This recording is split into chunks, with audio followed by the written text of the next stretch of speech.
Welcome to Horror Movies with TNA. Each episode, we're going to pick a film, talk about it, and rate it. Word of warning, there will be spoilers. This week, we're talking about Talk to Me from 2022, 2023. Where's Ducket? Where's Ducket? Mork and Arkit, I let you in. Right. Is he dead? No. That's the spirit. Hello? That good? Hi, talk to me. We set it up so it sounds studio quality. Studio line from L'Oreal. You know, with this, I never know how these episodes are going to pan out. I know, and to be honest, my preference is we don't, if I'm being honest. And I said to be honest, so I was being honest. When it's a straight up more contemporary horror film, it's when we've got a bit of nostalgia and corny 70s, 80s dialogue driving it along. Yeah. I think we get... But, however, mind you say nostalgia, there's Crazy Frog in this, so there's a bit of nostalgia there, isn't there? Yeah, these are the more challenging ones, I think. Although we have done some more contemporary ones, haven't we? We did Wounds. Due to us, we did the Evil Dead remake, didn't we? And we've done... Yeah, we did that. I was about to say, we should do that one. Yeah, we did it. Oh, yeah, we did. I liked it. Blood and Guts. Yeah, I gave it... Yeah, well, no, you gave it 7. I gave it 6. Yeah, I loved it. I loved it. Gave it 7. Yeah, I did. Yeah. I didn't like it. Yeah, I think that would be one if I went back and reviewed it again, I'd give it 11.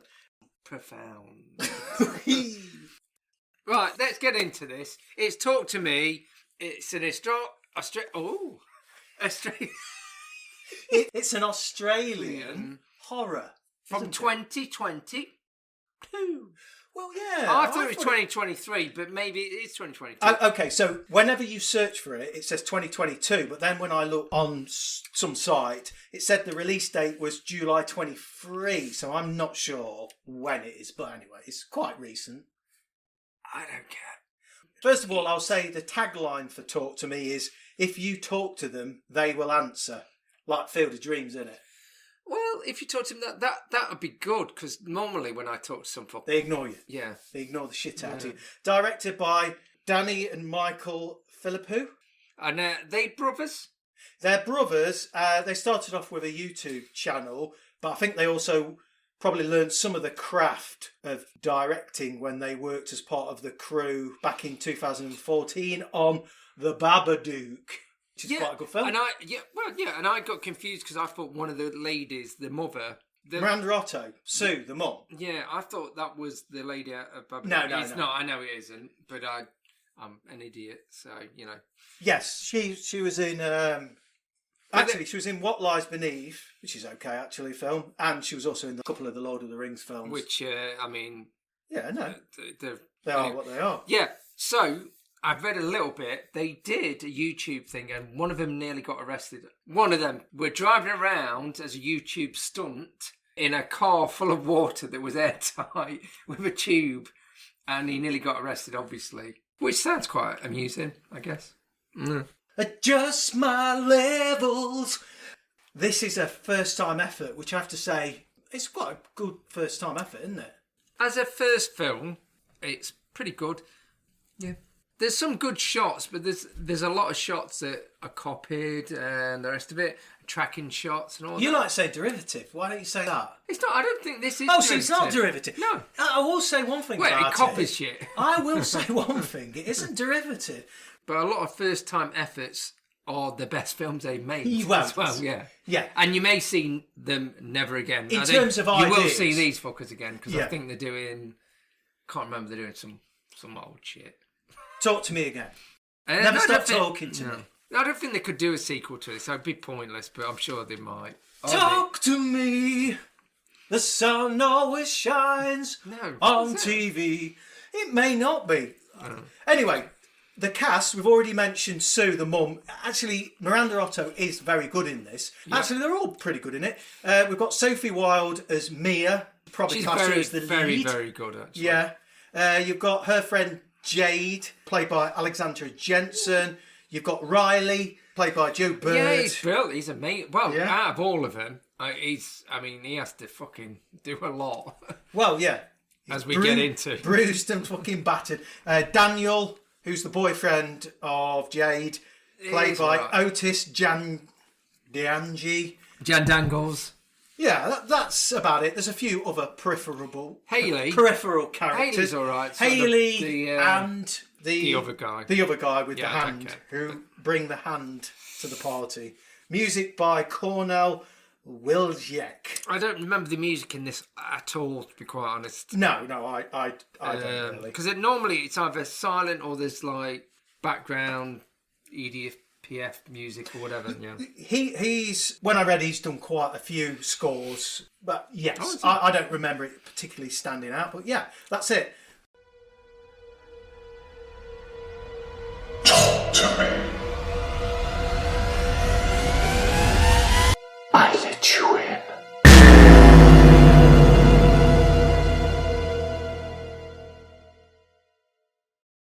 Anyway, Adelaide. Cole enters a house party searching for his brother. we follow him through pulsing music playing. It's one of those house parties in films, isn't it? And it's a tracking shot, but obviously there is a few cuts in there. Yeah, they're done pretty well. I've never been to a house party like that where there's about 150 people in your house. And I know someone gets stabbed. I wasn't popular like you, but I never really got an invite to anything like that. I wasn't popular like you. Where's Ducket? Where's Ducket? That sounds like a Yorkshire phrase. Where's Ducket? Where's Ducket? Ducket. Hobnail boots. Come on, Ducket. Yeah, he breaks that fucking door down, doesn't he? He's looking, I know. It's a proper door as well. That looks painful, actually. There's voices ringing out as well saying, "Who the fuck's Ducket?" That's all the revellers. Yeah, Cole is looking for his brother Ducket. He breaks down a door and starts to take his brother out of the party. Everyone's filming. I mean, there's a theme throughout. I don't know if this is meant to be like a statement on social media, because I think that's a tired message now. But everybody's, as he escorts his brother out of the party, everybody's filming it on the phones, and that really winds Cole up, because Duckett's in a bit of a state. He looks like he's been either abusing himself or he's out of it anyway. Not in that way. Anyway, this is quite a shocking intro, isn't it? Because as Cole turns, Ducket stabs his brother, I think in what is his shoulder, and then with everybody outside kind of screaming after the stabbing, he then stabs himself in the face. The screams of the partygoers fade out as the titles fade in. You seen Ducket? Talk to me. It's quite pretty good cold start. Opening, a shocking opening, isn't it? It's Quite right. good.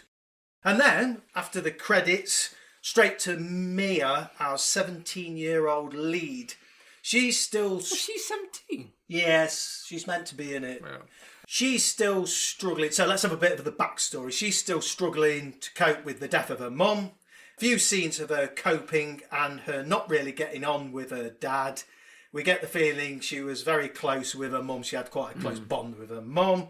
Mia has to drive and pick up Riley, who's the brother of her best friend Jade. On the journey home, they find and this is kind of key, they find an injured kangaroo in the road.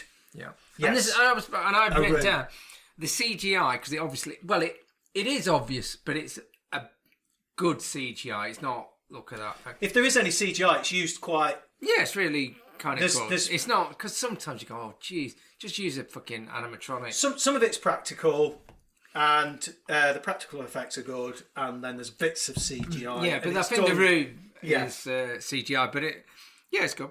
Because it's in distress, Riley wants Mia to put the Roo out of its misery, but she can't bring herself to put it out of its misery, which kind of foreshadows the decisions she has to make later in the film. It's literally shown later on, right at the end of the film. Well, and that's the bit I thought it was a bit too in your face, but you know, it didn't need that.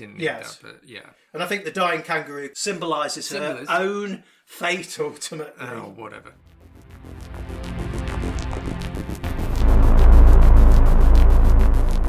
Mia, with her best friend Jade, are watching a video on social media. The video appears to show some kids performing some kind of ritual with a severed, embalmed hand. Some kind of possession takes place. Jade is sceptical. Mia is intrigued. Yeah, and it's probably because she wants to connect with her mum.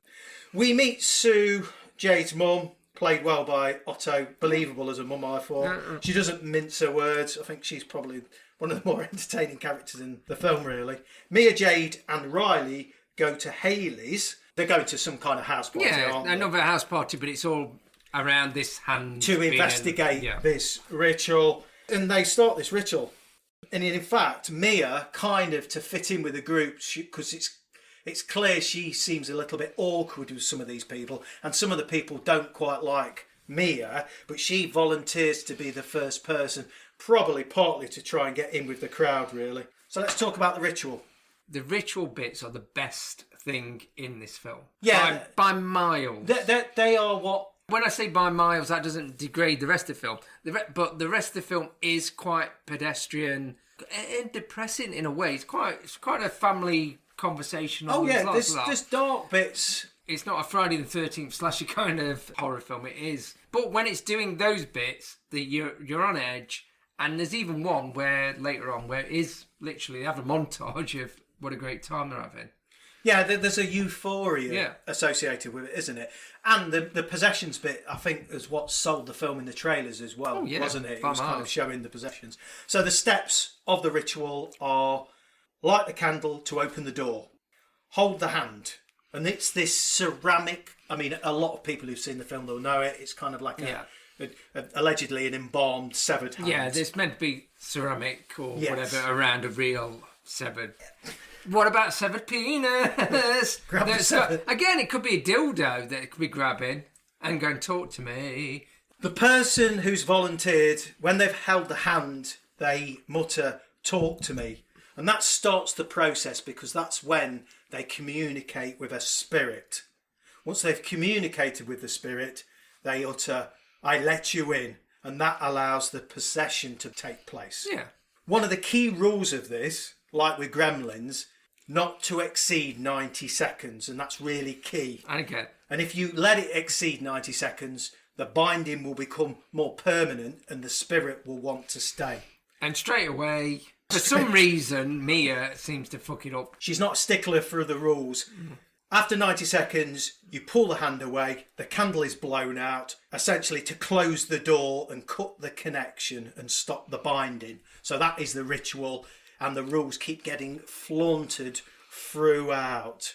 Talk to me, Mia says. And instantly she sees a spirit. And of course, we get her in shock when she sees the kind of spirit. And we see it the first time. Yes, and we do see it the first time. And obviously the people, or the rest of the party goers, are filming it on their phones and reacting to her reacting. And they can't see what she sees. Yeah, no. Yeah, and that's kind of the good part of it, really, because nobody can see it other than the person gripping the hand. She panics and stops the ritual. Yeah, the first time she gives up immediately. But then, egged on by the group, she has another go, and this time allow herself to be possessed.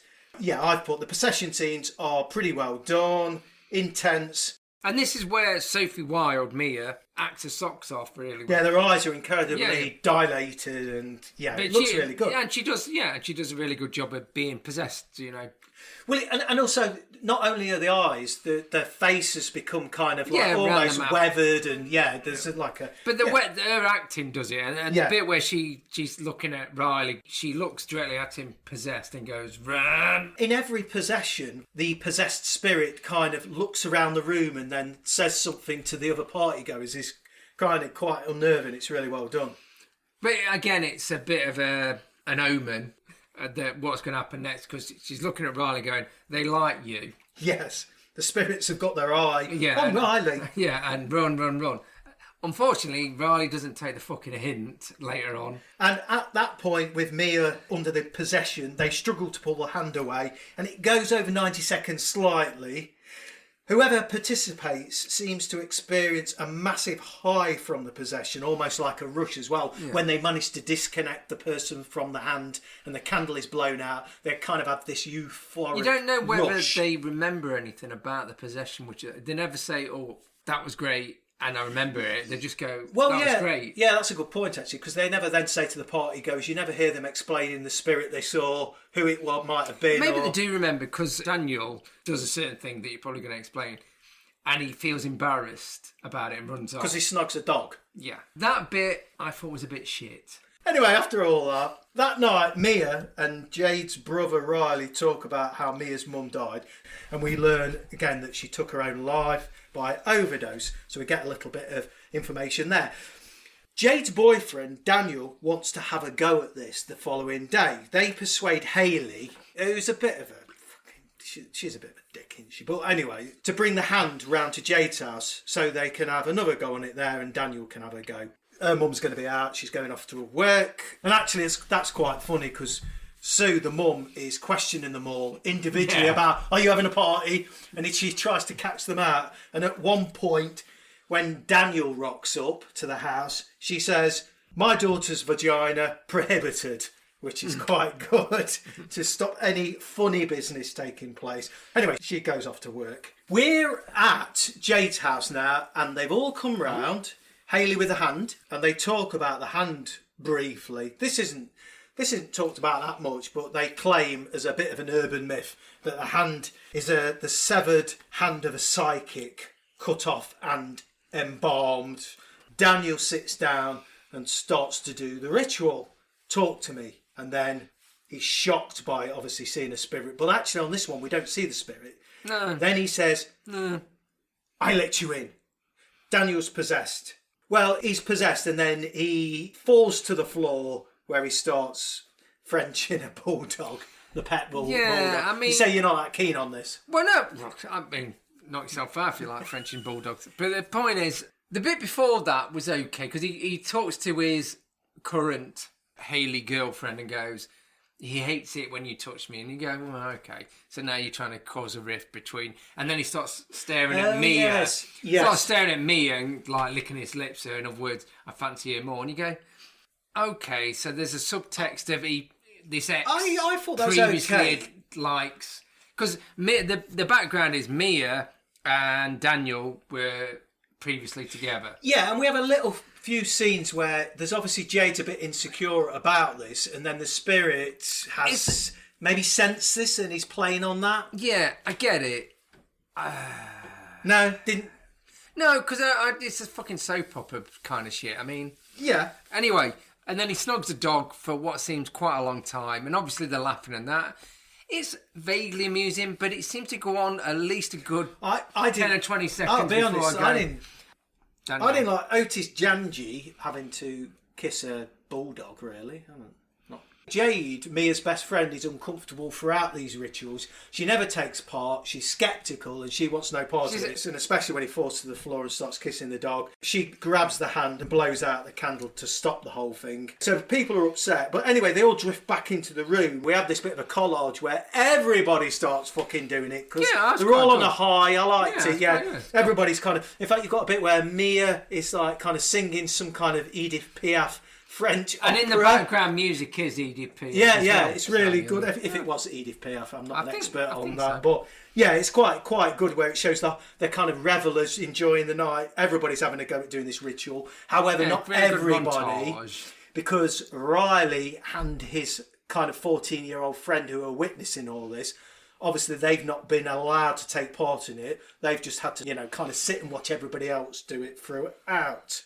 This is the turning point in the film. There's always one bit where it turns. Yeah, where it goes horribly wrong. Let's say it. Horribly. And this is the pinnacle, I think, of the film. Yeah, this is the bit where I've written 15 certificate. What the fuck? Riley, the younger brother of Jade, wants to have a go. Obviously, he does. Jade says no, very protective of her brother. And again, she's not too keen on it anyway. And Jade storms out the room quite upset. But while she's out the room, Mia agrees to allow Riley to have a go of the ritual only for 50 seconds as opposed for the 90 to cut it short, a little bit shorter, obviously. So Riley sits down, talk to me. I let you in. He's become possessed, unfortunately, by Mia's mum. So he then starts talking to Mia in an effort to talk to her mum a little bit longer. Again, yeah, up to this point I was kind of okay with it. Then the coincidence or whatever, maybe it isn't. But is it really her mum or is it something pretending? Because later on, they're all bastards. Well, let's put it this way. And again, whether the spirit's feeding on things in the room I think they imitated her mum throughout. They sensed a weakness in Mia, and she was vulnerable, and they pounced on it, and I think it was that. Maybe. Whether at any point it was her mum, I don't know. Yeah, anyway, get on with it. So obviously Mia wants more time to talk to her mum, because on this occasion the spirit's being kind of talking to Mia and saying, I'm sorry I left you, and they're having quite an intimate moment. So obviously Mia wants it to go beyond the 50 seconds because she wants more and more time. In fact, it even goes beyond 90 seconds, which is probably the point in which the binding fully takes place. Overtaken by spirits, they force Riley to make him attempt suicide, and that's where it gets a little rough. Yeah. I mean, you already know something's going to happen. And, there's the two things that make it fucking rough. He's choking for a bit, and then he starts to grab, is it his left eyeball? What he does initially is he headbutts the table, and then there's blood running down his face, and everybody in the room is kind of reacting to that.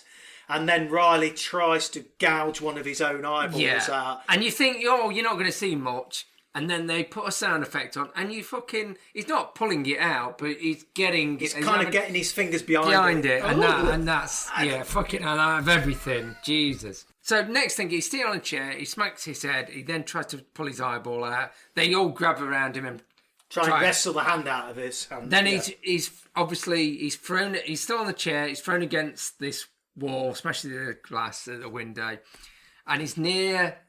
like I don't know what you call it, a cupboard, a sideboard, whatever you want to call it. And then the corner of the sideboard just smashes his face into it repeatedly. Jade runs in and protects him from doing it again by pointing her hand. And she breaks her hand because he just smacks it.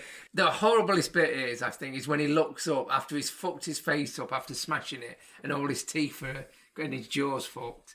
And he's looking up going, and you know he's going to do it again. And that was the bit I went, oh, no. Yeah, it looks rough, to be honest. I mean, I was thinking Deep Red, where he does it on the... Oh, where he has his head dragged along smashed his teeth on the mantelpiece. Yeah. He smashed his teeth on there. But this was probably worse by a long shot. But having said that, this is the worst it gets. This one bit makes him more than a 15. But that's me. Maybe I'm too prudy. Quite shocking, isn't it? Carry on. Mia wanders out the house in a bit of a daze. She actually steals the hand. Probably, I think, wanting to reconnect with her mum again. Riley gets hospitalised. He looks rough.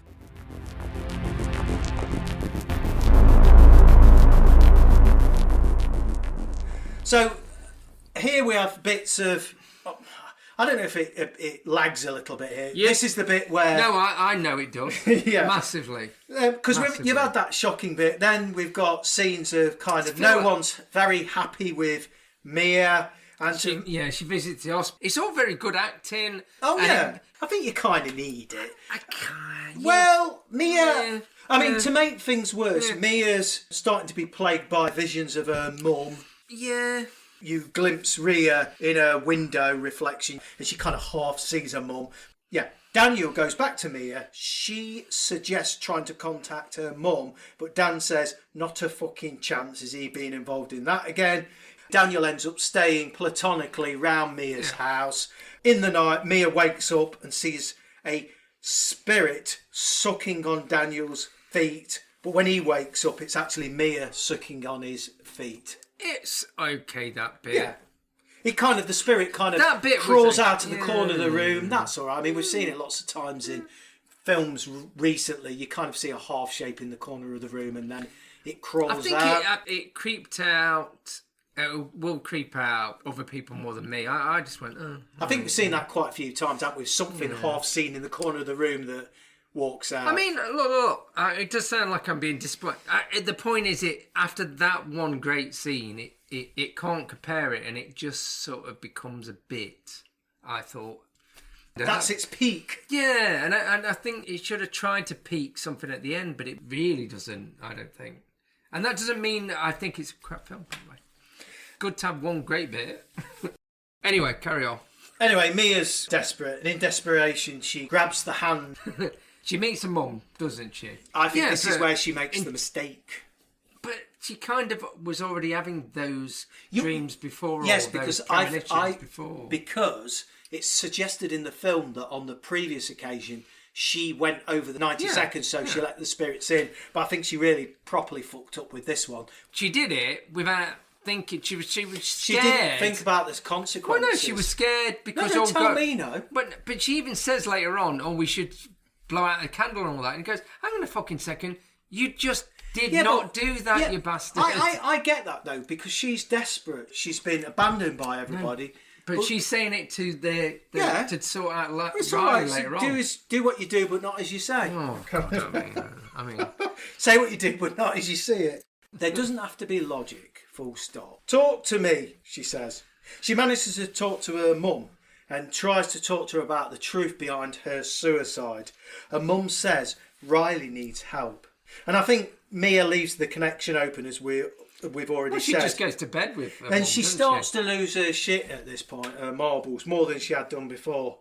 We'll go to the hospital. Riley looks awful. At every chance he tries to kill himself, or the spirits urge him to. They've got a hold of him. So Jade's cleaning him in the hospital, and he bites Jade. He falls to the floor and starts banging his head on the floor. He starts to lap at blood on the floor. Yeah. I thought that bit was fine. I thought that was quite a good bit, really. Because, again, it was quite shocking, the behaviour. I think, again, that bit works because you're never sure how far it's going to go. So I think that's fine. I like it. Joss and Haley talk about some rules. They say they'd heard that if you die while they're in you, they have you forever.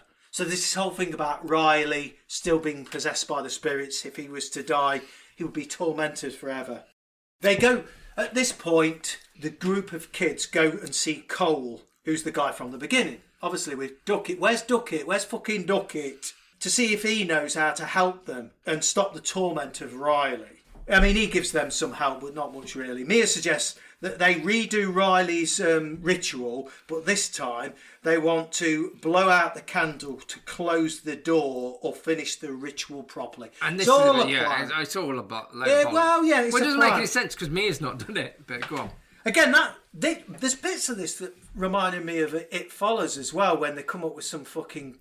The kids come up with some kind of fucking plan to stop it. I'm going to say it now. It Follows is a lot better. It Follows is a lot better. I literally said that. You heard that here. Right, so this doesn't work. So Mia attempts to talk to Riley's spirit, but she's shown a vision of Riley being tormented and tortured by spirits. It's a very brief segment where this is where it swaps around though, because there was a little girl. This is a bit I did get and I thought was quite good. He goes, talk to me, and he tries to get Riley, and then instead there's a little girl at the end of the bed, and she goes, I let you in.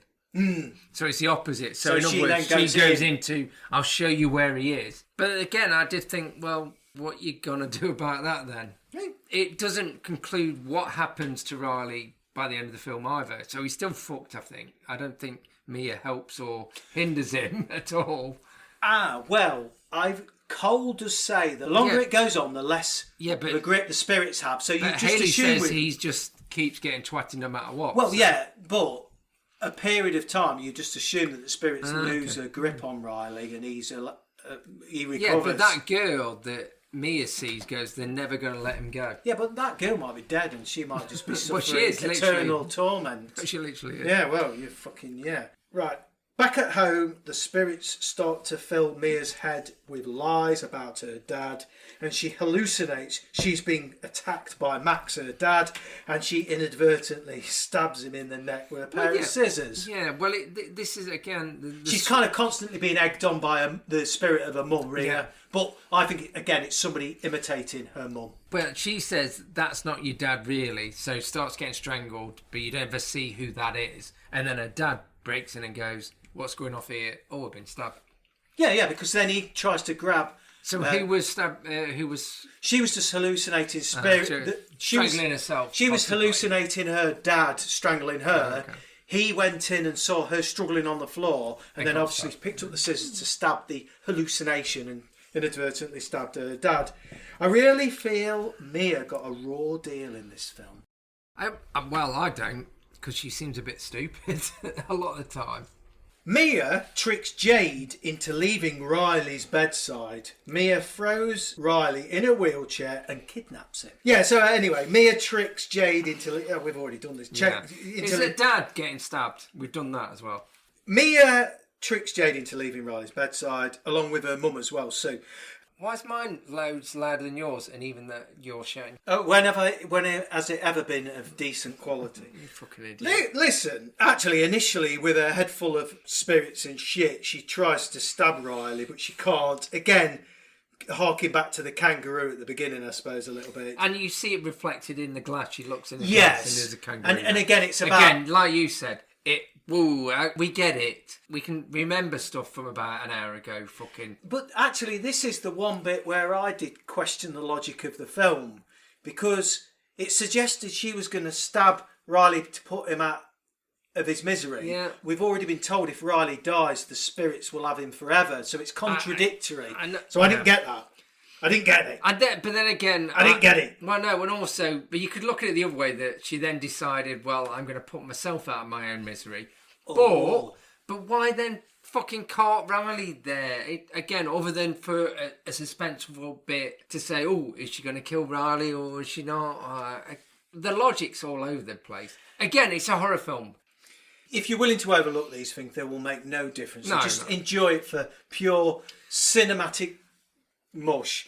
Jade goes to Mia's house and finds Mia's dad, Max, obviously stabbed, and she realises she's been tricked. She rings her mum up and warns her that Mia's unstable. Mia wheels Riley towards the busy highway, and with the spirits imitating Rhea, telling her to push Riley into the busy traffic. And her mum's a bit fucked in the face now. Yeah, and essentially so they can have him forever. At the last minute, she throws herself into the traffic. I think she does. It don't show it clearly, but I think she throws herself into the traffic. Yeah, I know, and that bit's not bad because you see it from the driver. A couple just having a chat in a car, and you don't see who bounces off the bonnet. But something does. Yeah, but it's good. And it's quite good. Yeah, it seems like a proper crash. Yeah, it's quite... And this bit isn't bad. The last 5 minutes, it all tracks her. Yeah, it follows Rhea as she regains consciousness. She wanders and finds herself in the hospital, Mia, unable to communicate with anyone, really. Yeah, and she watches as Riley and Jade and her mum leave the hospital with Riley fully recovered. And she also spots her dad wandering down a corridor. She shouts out to him, but it appears like nobody's hearing anything. You immediately know she's dead. Yes. She kind of gets up off the road at the beginning of it. Yeah, I mean, her head's not hanging off, but it's kind of suggested that she's in a different place to everybody else. And as she wanders into the darkness and she sees a small light, and it's another group of people. And we realise Mia has joined other lost souls trapped within the hand, and obviously then she has become one of the spirits as part of this ritual as she grabs out somebody. And I think it's suggested it's kind of Greek, isn't it? Yeah, because I think this film was English language and Greek, because the Philippines as directors are Greek, aren't they? Yeah, Australian. So Greek, it's like it seemed like a Greek group of kids who are doing the ritual. That bit is I thought was quite good. So because it goes totally to black, and you think, oh, it's going to fade out, and there's that little flicker. Then she holds her hand down. You think, oh, look, end it, and then the Greek person speaking Greek, let me in. Yeah, and she goes, oh bollocks. Pour on me. I'm definitely dead. And this is it. And I'm going to go into a Greek bloke.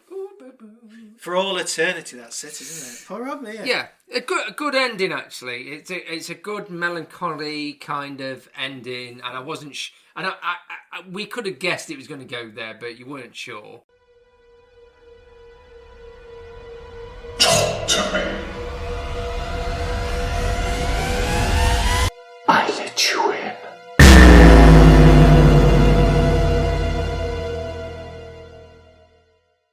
I normally talk about things that got cut out of it. I couldn't really find. The brothers in interviews did mention that they'd originally intended to show a lot more of the depravity of the souls tormenting Riley, you know, in that flash. Yeah. Very, very brief. Yeah, but probably best not. They were warned it would... They were trying to avoid an NC-17 rating, so they kept it as a... In the UK, it got a 15, for fuck's sake, so maybe they should have kept it in. So they kept it as that 10-second flash of torment. Okay, You go and that's first. the You end, first. and that's it, isn't Yeah, it? yeah. Oh. But it's not. It's only an hour and a half long as well, which is always a Brucey bonus. 90 minutes, yes. It's and that. So, what do you reckon, you tit? As I've already said, I thought it was an impressive first project for the Philippusas, and the CGI that was on it was pretty good. Kept to a minimum, so there's practical effects and things like that, which is always a bonus. Unsettling at times, nasty. Again, the bit with Riley was particularly bad. I thought acting-wise, no dud performances with Otto, the mum, I thought was particularly good. Again, like I said, I thought it had a kind of It Follows vibe. I don't think it was as good a film as that, as we've already said. Agreed. I'm not sure how often it's the same for a lot of these kind of films. I'm not sure how often I'd actually go back to it. But for 90 minutes or so, I was kind of entertained. I did see a lot of holes in the plot, but we always say this, don't we? If I get too worked up about that, I know, and then all I think is when we say stuff like about a plot, I think of one of my favourite horror films is Suspiria, and I go, oh, that's fucked. That's fault. Yeah, but I think the other point is as well is from start to finish you understand the world you're in with Suspiria, which is one that is absolute fantasy. bollocks. Where I suppose this is meant fantasy or absolute bollocks. Whereas this is meant to be horror in like a normal world. But I don't think it I don't really think it matters too much. Again, where it got into the teeny friends falling out bit, I haven't got fucking time for that. So for me, it did sag in the middle. But overall, I thought it was 90 minutes. You can't. I mean, it's on Netflix, isn't it? So you don't. As long as you've got Netflix, it costs you nothing to spend an hour and a half watching this film. So I said 6.5. The good bits were really good. The poor bits. That's lower than I thought you'd give it. Actually, I did put 6.75. So I was very much. I was very much going towards the 7, and that is my review of the film. I don't know what else to say. I think I've probably said it during. That's because my review was... Yeah, it was okay. I don't know. It's hard. Well, no, it's harder with newer stuff. When it's something weird and a bit shitty and that, and you go, well, there's good bits, and something that you can give 4 out of 10, you go, oh, well, it's easier because you go, there was 4 good bits, the rest of it is dog shit. Is that a problem then, that it's left you a bit meh? Yeah, maybe. Because, the trouble is, again, because it's a recent thing, everyone was bigging it up a bit. So I was looking forward to it. It didn't massively disappoint. Can I say something as well? No, the modern world. No, the modern world. I think this is a modern world. Rotten potatoes, as my wife calls it. It gave it 90 40. 94, 95. No. And I think that's the problem now, that we believe it's an instant classic. It's a good, solid film, but it isn't a classic. So I'm guessing most people that might listen to this are like proper horror aficionados. Maybe, I don't know. Why the fuck would you listen to it otherwise? It's not meh, because it's not 5 or 6 out of 10. And so I've given it a 7. It was creeping up to an 8 though. For a change, I actually watched it twice. It didn't sustain it, did it? No. That's the problem. It becomes. I mean, it fleshes out. Maybe it got more good reviews of normal reviewers, and I'm doing the quotation mark, because normal slashers, they don't build up the characters. Here they definitely did, but the detriment of me giving a shit about the film. You know what I mean? There was, like you said, there was filler about the mum's great and all that, and she doesn't get on with her dad, and there's this bit about her ex is going out with her mates, her best mate, and you go, I don't know whether I get it, I don't care. The spirit played on. Oh yeah, the insecurities and the stories of the individuals. You could have done it quicker. There was a good 5-10 minutes of. I get. To be honest, the best scene, one of the better scenes, which isn't the horror bit, is when Mia and Riley are just lying in bed. This sounds wrong, but they're just being mates, and that's nice. And she's got a connection. She really wants to look after him. Hence, what she does towards the end. But some of the rest of it, you just go, I know you don't like your dad very much, but fuck me. Or I know you don't trust your dad, but we've had 3 scenes where you don't, and then in the end you just kill him. what was the purpose? There's no conclusion. I don't. Do you think it would have helped if it had have had the Star Wars writing at the beginning of the film where it just said Mia doesn't get on with her dad, and then it never showed it in the film, and it just passed across the top. Again, Jade doesn't get on with her brother. There was a lot of hammering, but like you said, there was a lot of hammering home. Yeah, we get it. We fucking get it. I keep it fucking on the lowdown. I don't care. Show me the good bit where he pulls his eye out. I'm joking. Some of it had to work because of that, but there is bits that drag a little bit, and it is nowhere near as good as everyone's wanking over. You're saying it's 7. I mean, you've spent a bit of time saying the negatives, but you gave it a 7. So I mean, you still enjoyed it. So it's pretty high compared to some of the stuff. I think the possession, the ritual bits are what make the film definitely. Yeah. I think some of the other filler, not so much. No.